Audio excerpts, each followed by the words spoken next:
আজকে এমন একটা রেসিপি বানাবো যেটা সকালে ব্রেকফাস্টে রুটি পরোটার সাথেও খেতে ভালো লাগবে, দুপুরে ডালের সাথেও খেতে ভালো লাগবে, আবার রাতে ডিনারেও এটা খাওয়া যাবে। খুবই সোজা বানানোটা। এই জন্যে আমি 150 গ্রাম মতো লঙ্কা নিয়ে নিয়েছি। আমি দেখুন লম্বা লম্বা লঙ্কাগুলো গোটা সহই রেখেছি। আপনাদের বাড়িতে যে ধরনের লঙ্কা আছে সেটা দিয়ে রেসিপিটা বানাতে পারেন। আমি একটা গ্যাসে একটা প্যান বসিয়ে দিয়েছি। এখানে একটু জল দিয়ে দিলাম। এখানে এই 250 মিলিলিটার মতো জল দিয়ে দিয়েছি। জল বেশি কমের কোনো ব্যাপার নেই, যেমন খুশি জল দিতে পারেন। এবারে দিয়ে দিলাম হাফ টি চামচ মতো লবণ। লবণটা না গলা পর্যন্ত অপেক্ষা করতে হবে। এবার জলটা যখন একটু ফুটে উঠেছে তখন আমি দিয়ে দেব এর ভেতরে আমার ধুয়ে রাখা লঙ্কাগুলোকে। আমি বোটা সহ নিয়েছি, তার কারণটা আমি পরে বলছি। এবার এটাকে আমি ঢাকা দিয়ে রাখবো 2 থেকে 3 মিনিটের জন্যে।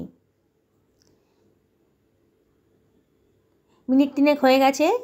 এবার লঙ্কাটা কিন্তু বেশ নরম হয়ে গেছে, দেখুন বেশ নরম হয়ে গেছে। এবার আমি এটাকে ঝাঁঝরি হাতে দিয়ে অন্য একটা পাত্রের ভেতর তুলে রাখবো, যাতে জল না থাকে সেটাই দেখতে হবে। জল থাকলে কিন্তু আমার রেসিপিটা নষ্ট হয়ে যাবে, তাই যত সম্ভব জলটাকে ঝরিয়ে ঝরিয়ে রেখে দিতে হবে। এই যে আমি একটা শুকনো কাপড় দিয়ে লঙ্কাগুলোকে ভালো করে মুছে নিচ্ছি।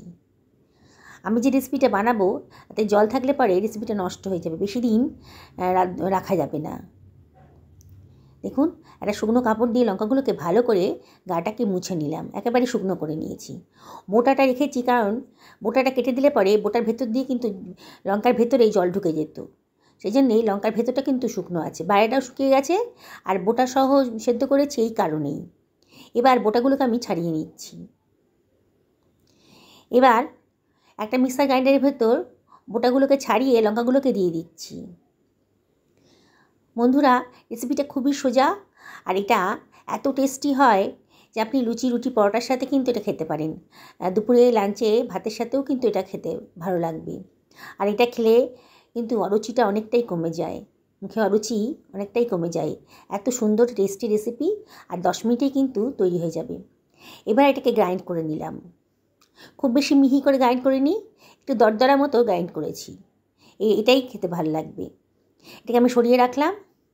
একটা ছোটো হামালদিস্তা নিয়ে নিয়েছি, তার মধ্যে দিয়ে দিলাম কয়েক কোয়া রসুন, একটু থেতো করে নেবো। এটাকে আমি মিক্সার গ্রাইন্ডারে দিইনি, মিক্সার গ্রাইন্ডারে দিলে খুব মিহি হয়ে যেত, তখন ভালো লাগবে না। এটাকেও আমি একটুখানি থেতো করে নেবো, এই দরদরা মতন করে কুটে নিচ্ছি। দেখুন বন্ধুরা, এভাবে কুটে নিলে কিন্তু রান্নার টেস্টটা কিন্তু বেশ সুন্দর আসবে। বেশ ভালো করে আমি এটা কুটে নিচ্ছি। হয়ে গেছে, দেখুন এইভাবেই কিন্তু আমার দরকার ছিল। একটা ফ্রাই প্যান বসিয়ে দিয়েছি, এর ভিতর দিয়ে দিলাম 4 টেবিল চামচ মতো সাদা তেল। এটা আমি সাদা তেলে করছি, আপনারা ইচ্ছে করলে যে কোনো তেলেই এটা করতে পারেন। আপনারা রোজকার ব্যবহারের জন্য যে তেল ইউজ করেন রোজ খাওয়ার জন্যে, সেই তেলেই এটা করতে পারেন। তেলটা গরম হয়ে গেছে, এর ভেতর দিয়ে দিলাম হাফ টি চামচ মতো হিং। হিংটা দিলে পরে রান্নার টেস্টটা কিন্তু খুব সুন্দর আসে। এবার দিয়ে দিলাম 1.5 টেবিল চামচ মতো গোটা মৌরি, আর দিয়ে দিলাম হাফ টি চামচ মতো কালো জিরে। এবারে আমি সব কিছু ভালো করে ফ্রাই করে নিচ্ছি। গ্যাসের ফ্লেমটা মিডিয়াম টু হাইতে রেখেছি, অনবরত কিন্তু নাড়তে হবে। দেখুন একটা সুঘ্রাণ গন্ধ কিন্তু বেরোতে আরম্ভ করে দিয়েছে, আর মশলার কালারটাও কিন্তু চেঞ্জ হয়ে গেছে।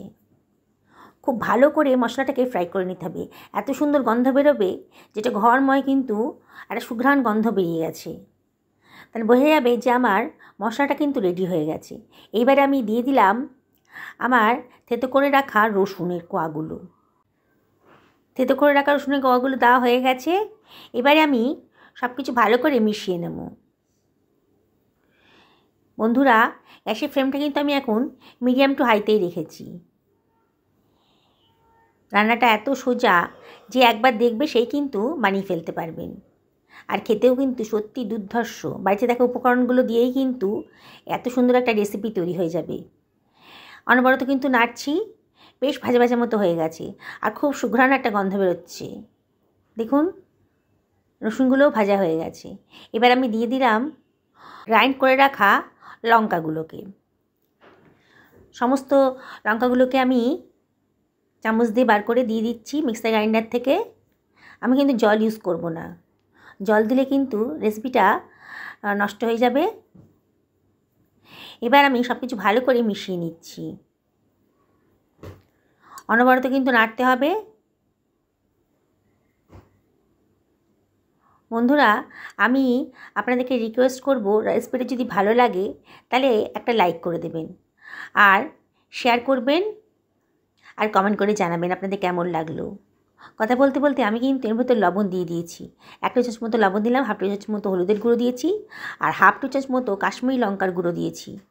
কাঁচা লঙ্কা এমনিতেই ঝাল, তাহলে আর ঝাল লঙ্কা দিইনি, কালারের জন্যে একটু কাশ্মীরি লঙ্কার গুঁড়োটা দিলাম। আপনি যদি ইচ্ছা না করে তাহলে দেবেন না। আবারও সব কিছু ভালো করে মিশিয়ে নিচ্ছি। এবার দিয়ে দিলাম 2 টা চামচ মতো বেসন। বেসন দিয়ে আবারও সব কিছু ভালো করে মিশিয়ে নিচ্ছি। দেখলেন তো বন্ধুরা, এত সুন্দর রেসিপিটা, আর এত অল্প খরচের মধ্যে অসাধারণ টেস্টি একটা রেসিপি তৈরি হয়ে যাচ্ছে। ভালো করে বেসনটার সঙ্গে সব কিছু ভালো করে মিশিয়ে নিচ্ছি। অনবরত কিন্তু নাড়তে হবে। এবারে আমি দিয়ে দিলাম এর ভেতরে 1 টেবিল চামচ মতো আমচুর পাউডার। আমি এখানে কোনো টক জাতীয় জিনিস তো দিইনি, এই আমচুর পাউডারটাই আমি দিলাম। আপনাদের কাছে যদি আমচুর পাউডার না থাকে তাহলে আপনারা লেবুর রস দিতে পারেন। আর প্রিজার্ভ করার জন্যে আমি দিয়ে দিলাম 2 টেবিল চামচ মতো ভিনিগার। এটা 1 মাস পর্যন্ত বাইরে রাখলেও নষ্ট হবে না।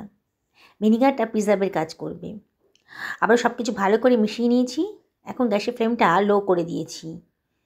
দেখুন বন্ধুরা, কত সামান্য উপকরণ দিয়ে অসাধারণ টেস্টি একটা রেসিপি তৈরি হয়ে যাচ্ছে। আজকে যারা প্রথম দিন আমার চ্যানেলে দেখছেন এই রেসিপিটা, তাদেরকে রিকোয়েস্ট করব আমার চ্যানেলটা সাবস্ক্রাইব করার জন্য। আর যারা ফেসবুক থেকে দেখছেন তাদেরকে রিকোয়েস্ট করব আমার পেজটা ফলো করার জন্য। সকলে ভালো থাকুন এই কামনাই করি।